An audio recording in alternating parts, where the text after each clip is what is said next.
Bonjour tout le monde et bienvenue. Mon nom est Fedeline. J'espère que vous allez bien. Aujourd'hui, cette vidéo sera un peu différente de celle d'habitude. Donc, le sujet est se faire violer à 15 ans. Je sais que c'est un sujet qui est sensible, je sais que c'est un sujet qu'on n'a pas trop envie de parler. Comme vous savez, j'ai toujours des bons conseils à donner. Alors, si tu penses que ça pourrait t'intéresser, abonne-toi. Et si tu penses que quelqu'un d'autre de ton entourage pourrait avoir besoin de ces conseils, partage. J'espère que c'est cette vidéo qui va te faire abonner à la communauté. Nous sommes une bonne communauté, nous nous entraidons, nous partageons nos vidéos, donc j'espère que vous allez continuer. Merci de faire partie de cette chaîne. Alors Fedeline, on va parler. Let's go! Tout d'abord, j'aimerais vous remercier pour le nombre de personnes qui m'ont écrit sur mes réseaux sociaux. J'aimerais vous dire merci de m'écrire et de me demander mes conseils. Aujourd'hui, je fais une chose complètement différente. Donc aujourd'hui, je vais vous expliquer l'histoire d'une jeune femme qui m'a approchée, qui est venue me parler et me poser des questions. Donc, cette femme-là, elle m'a contactée, m'a expliqué sa situation, donc ce qui lui est arrivé à l'âge de 15 ans. Donc, c'est sûr que l'histoire prend beaucoup de courage, aller voir quelqu'un pour en parler, aller voir peut-être une inconnue pour venir lui expliquer, mais ça me fait plaisir le fait que vous me faites confiance, je vous en remercie. Laissez-moi vous expliquer avant tout le contexte de l'histoire. J'ai eu l'autorisation complète de cette jeune femme qui m'autorise à vous expliquer son histoire pénible. Donc, vous en parler, ça ne la dérange pas tant aussi longtemps que je ne divulgue pas ces informations et que vous n'arrivez pas à la reconnaître. Ça ne la dérange pas que je vous vulgue ou que je vous divulgue un peu des informations concernant ce qui arrive malheureusement aux jeunes femmes. Avant de commencer, j'aimerais vous dire que les parents de cette charmante jeune femme sont encore au village, dans son pays. Alors, elle est considérée comme orpheline. Elle est arrivée de très jeune âge au Canada. Elle habitait avec une tante et son oncle. Donc, si vous comprenez l'aspect, donc elle a quitté son foyer donc à un très jeune âge. Elle est venue au Canada, on l'a accueillie. Qui l'a accueillie? Sa tante et son mari. Donc, elle a maintenant des nouveaux parents. Donc, elle est quand même considérée comme orpheline. Pourquoi? Parce que ses parents ne sont malheureusement pas avec elle. Donc, juste pour vous mettre un peu dans le contexte de la situation. Avant de commencer, j'aimerais vous dire que cette jeune femme est une jeune femme qui est très timide, donc elle n'aime pas perturber les gens, elle n'aime pas, donc dès son très jeune âge, on lui faisait déjà un lavage psychologique, on lui faisait déjà des menaces psychologiques en lui rappelant que ses parents étaient restés au village, qu'elle était orpheline dans un pays lointain. Donc, c'était déjà à sa tante et à son mari de s'en occuper, qu'il n'était pas obligé. Donc, vous comprenez déjà qu'il y a déjà de la manipulation psychologique envers cette jeune femme et qui était un jeune enfant. Parce que, comme je vous dis, elle est venue quand même très jeune au Canada et ses parents n'étaient vraiment pas au courant aussi de qu'est-ce qui va lui arriver. Tout a commencé lorsque sa tante l'envoyait faire des massages à son mari. Donc, sa tante était mariée et sa tante l'envoyait faire des massages à son mari. Pourquoi? Parce qu'elle se trouvait fatiguée, elle se trouvait qu'elle n'avait pas envie d'aller faire un massage et que le mari se plaignait d'avoir mal au dos.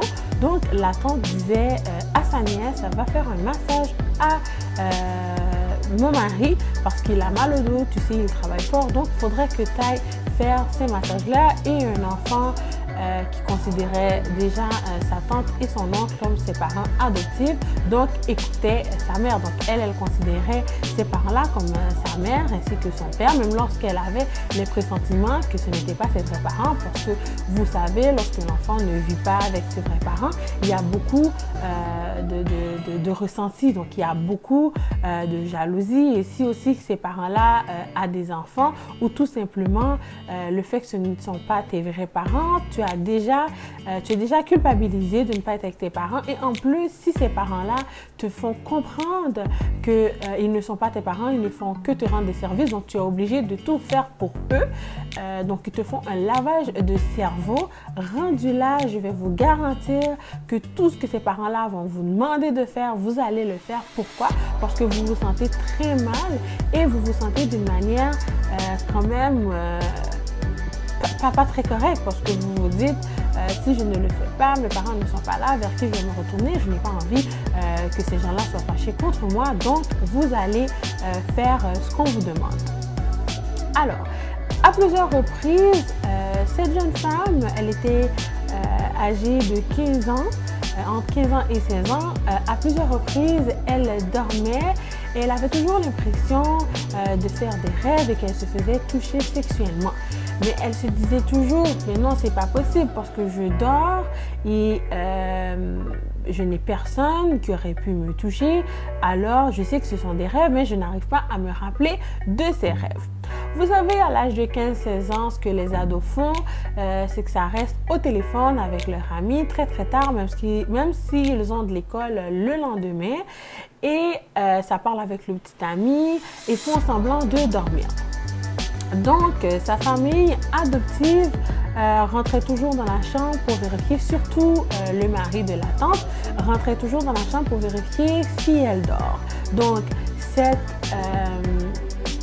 cette jeune femme, rendue maintenant une jeune femme qui était une ado un peu plus tôt, donc lorsque la situation lui est arrivée, n'a pas compris ce qui lui est arrivé ou ce qui lui arrivait, parce qu'elle se pensait être en train de rêver malheureusement à une situation qui est quand même pénible, parce qu'elle se disait toujours non, je ne pense pas que c'est ce que je pense juste que je suis en train de rêver, parce qu'elle dormait les fois que ça lui arrivait. Donc un peu plus tard, lorsqu'elle se réveillait sûrement en sursaut, elle se disait mais qu'est-ce qui s'est passé? Est-ce que j'ai rêvé? Qu'est-ce qui arrive? Non, je pense que j'ai rêvé, parce que ce n'est pas possible. On est quand même jeune, on est quand même naïf, et lorsqu'on considère des gens comme nos parents, ne serait-ce que ce sont nos parents adoptifs, on a quand même une idée prédéfinie de ces parents-là. On se dit ce sont les gens qui vont nous protéger, ce sont les gens qui vont nous dorloter, ce sont des gens qui vont être avec nous, non des gens qui vont nous faire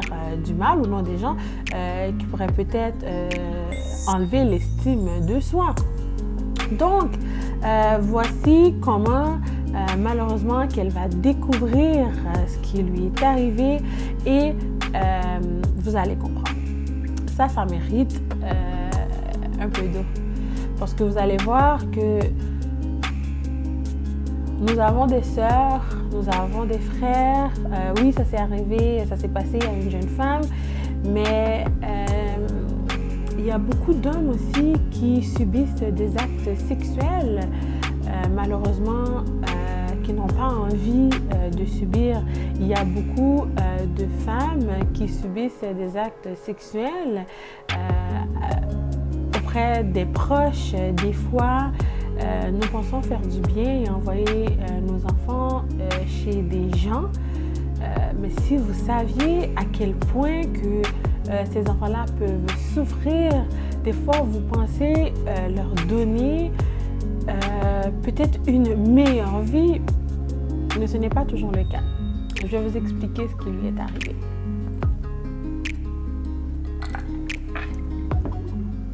Donc, comment ça s'est passé? Elle est au téléphone, elle parle avec son petit ami. Elle est couchée et La porte s'ouvre, son oncle, donc le mari de sa tante, arrive et elle m'explique que sa tante travaillait de nuit cette soirée-là. Donc, la tante travaille de nuit, le mari rentre, lorsque la tante est déjà partie, elle est déjà âgée de 15-16 ans, donc vous savez, elle peut rester à la maison toute seule.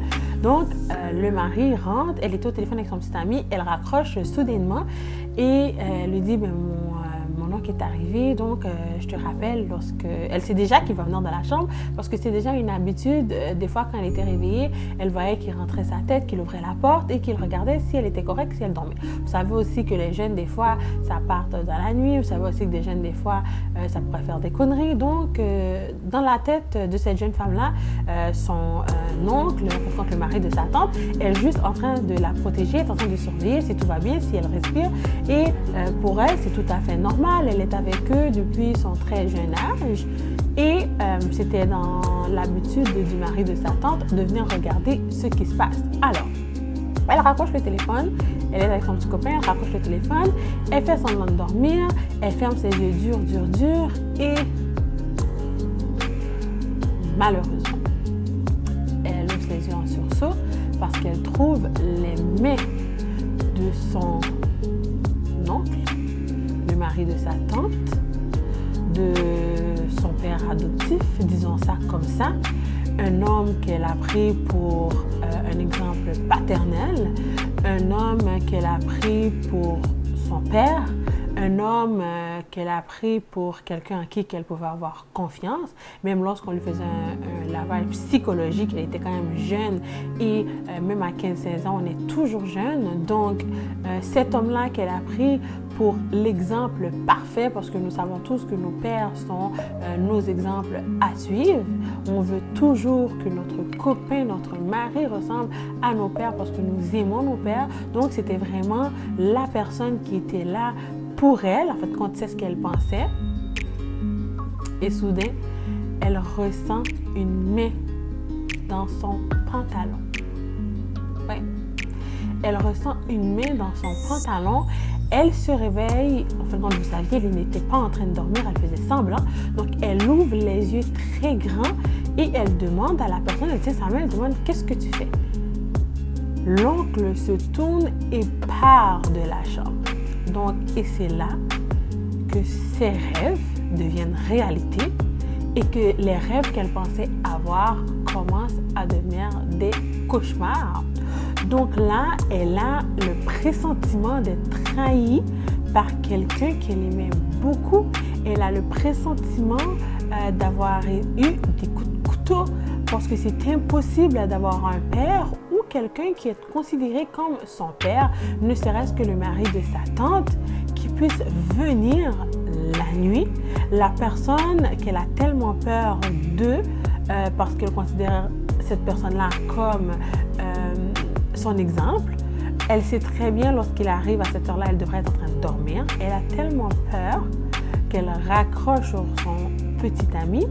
Et lui, à la place de rentrer, de la surveiller comme c'était son rôle, ce qu'il fait, c'est qu'il abuse de sa naïveté, il abuse de sa jeunesse, il abuse de sa confiance, il abuse de tout ce qu'elle a. Donc là, elle réalise qu'à toutes les fois qu'elle se réveillait la nuit en sursaut et que lui, il avait eu le temps de sortir de la chambre parce que la plupart du temps, elle dormait pour de vrai, c'était vrai, c'était réel, c'était un cauchemar qui devient la réalité. Ne serait-ce que ça arriverait une seule fois en fin de compte dans sa vie, c'est quand même un cauchemar. Et en plus qu'elle avait déjà eu ces idées-là, qu'elle avait déjà ressenties, elle avait déjà réfléchi à des situations parce qu'elle se trouvait bizarre et que vous savez, des fois on a l'impression qu'on rêve, mais il s'est passé de quoi? Donc j'imagine que notre subconscient a quand même retenu certaines choses. Alors là, elle n'était surtout pas en train de rêver. Elle avait exactement la sensation d'une personne qui venait de se faire arracher sa partie intime, qui venait de se faire arracher toute l'estime de soi-même. Et ça, c'est une chose pénible. Pour revenir à la situation, cette histoire a été étouffée durant des et des années. Cette jeune femme a eu le courage un beau jour, par un déclic, par une détresse. Elle était toujours enragée et les gens la pensaient des fois bipolaire parce qu'elle avait toujours des idées, des images. Donc, elle était fâchée contre elle-même et contre les membres de sa famille. Mais elle en avait fait part à plusieurs membres et ces gens-là étaient au courant de la situation, mais ne pas vouloir briser le couple de sa tante et de son cher mari. Ce qu'elle décide de faire, elle décide de ne jamais parler de la situation à sa tante, parce qu'on s'entend, ses parents ne sont pas là et on lui a toujours fait un lavage de cerveau en lui disant tes parents ne sont pas là, ta mère est une villageoise, elle ne possède rien, elle n'a rien, donc nous sommes là pour nous occuper de toi, nous ne sommes pas obligés. Donc à toutes les fois, c'était toujours des couteaux qui rentraient dans sa petite plaie qu'elle avait. Alors elle n'a jamais voulu parler de la situation, elle l'a étouffée, même lorsqu'elle l'avait dit à plusieurs adultes qui n'ont absolument rien fait. Absolument rien fait. Donc, elle a le courage à un moment donné de faire une réunion familiale après quelques années. Elle parle avec sa tante, elle explique la situation à sa tante, elle lui dit ce qui en est et vous ne savez pas quoi. Vous savez comment cette histoire-là se termine? Sa tante, elle fait semblant de pleurer, elle fait semblant de la croire, mais hélas, après elle va tout gâcher parce qu'elle va dire qu'elle n'y croyait pas, elle va dire que c'est peut-être la jalousie, elle va dire que cette jeune femme-là, le fait qu'elle est rendue une jeune femme, peut-être qu'elle est jalouse de son couple, de ce qu'elle possède. Et lors de cette réunion, cette tante-là disait mais pourquoi ne me l'avais pas-tu dit? Et la jeune femme a répété comment voulais-tu que je le dise? Je voulais te protéger, je voulais protéger ta famille. Même lorsque ton homme m'a fait du mal, j'ai quand même toujours pensé à toi qui était ma tante, qui était quand même un membre de ma famille, une femme que je considérais comme ma mère. Je ne voulais pas briser la relation que tu avais avec ton mari, ce n'était pas mon intention.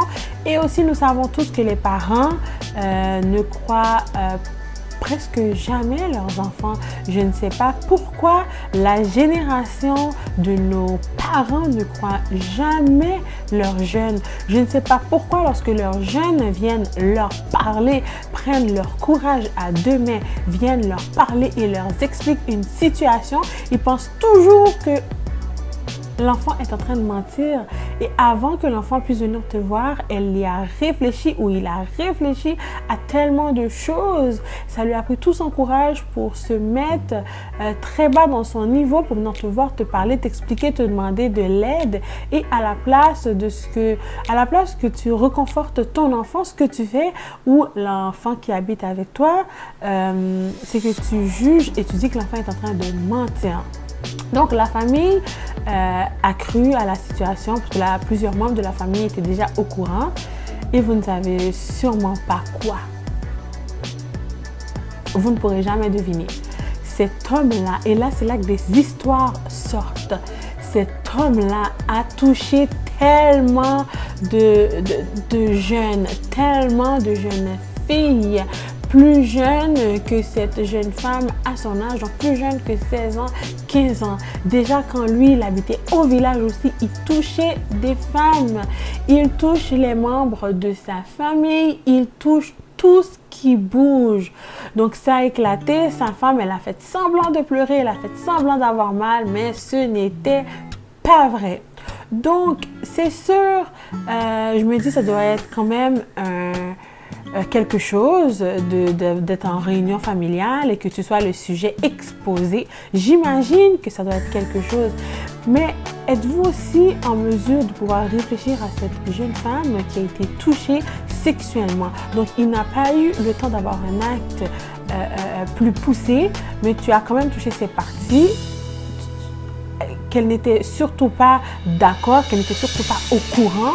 Tu as touché ses parties intimes. Et ça, c'est grave.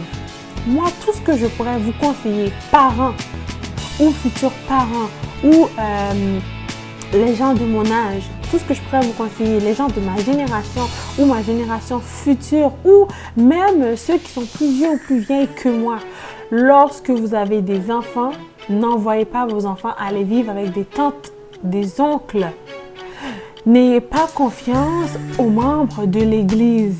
Non, c'est pas parce que les gens vont à l'Église, ça veut dire qu'ils sont parfaits, qu'ils ne sont pas capables de commettre des actes sexuels envers vos enfants.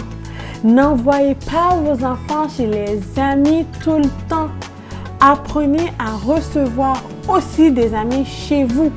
Donc oui, j'apprends à connaître les parents. On se rencontre avant. Si vous pouvez garder vos enfants chez vous, arrêtez de penser lorsque vous envoyez vos enfants dans un autre pays ou dans une autre ville, ça veut dire que vos enfants seront corrects. Non, c'est mieux de garder vos enfants au-dessous de vos bras.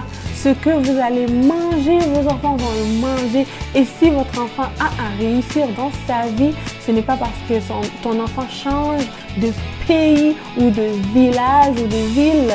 Ça veut dire que ton enfant va réussir. Tout ce que je pourrais vous conseiller lorsque vous êtes mère monoparentale, surveillez vos enfants. Ne faites pas confiance à un homme qui rentre dans vos vies. Je vous le dis, c'est pas parce que l'homme vous montre qu'il aime ton enfant, ça veut dire qu'il sait que c'est son enfant. Non.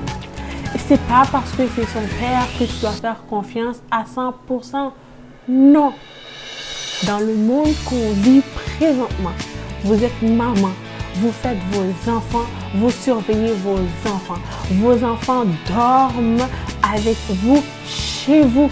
Arrêtez d'envoyer vos enfants aller dormir chez des amis. Non, vos enfants restent chez vous. Je suis certaine que vous avez bien été élevés et éduqués et vous n'êtes pas parti dormir chez la tante, chez l'oncle, chez la sœur, chez la cousine, chez la meilleure amie. Vous avez des parents ou vous êtes des parents. Vous vous arrangez pour que vos enfants restent en dessous de vos bras. Surveillez vos enfants. Ayez l'œil ouvert. N'ayez pas confiance en personne. Ni la tante, ni l'oncle, ni le frère, ni le beau-frère, ni le cousin. Ayez confiance en personne. En personne. Ayez confiance en votre tête. De la manière que vous surveillez vos enfants. Vous allez vous coucher, vous vous relevez, vous surveillez vos enfants. N'ayez pas confiance en personne. Arrangez-vous, travaillez plus fort, arrangez-vous d'avoir un chiffre le jour pour pouvoir éduquer vos enfants. Ne laissez pas quelqu'un d'autre éduquer vos enfants. Donc, tout ce que je pourrais dire, vraiment, cette histoire, elle est bouleversante. Cette histoire, elle est touchante. Cette histoire, elle est dure à en parler. Mais tout ce que je peux vous dire, c'est ayez confiance en vos enfants. Écoutez-les. Lorsque vos enfants viennent vous parler, ne soyez pas froid.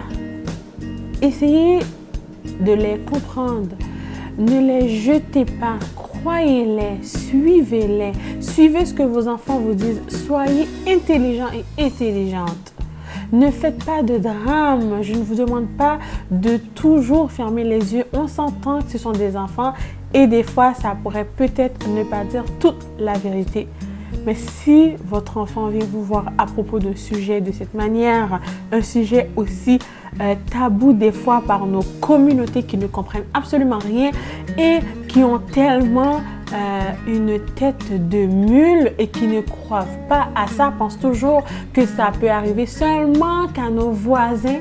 Tout ce que je pourrais vous dire, c'est ouvrez vos esprits, ouvrez vos oreilles, ouvrez votre idée. Je ne sais pas ce que je pourrais vous dire, mais arrêtez de croire que vos enfants sont en sécurité. N'ayez pas confiance en personne. Donc,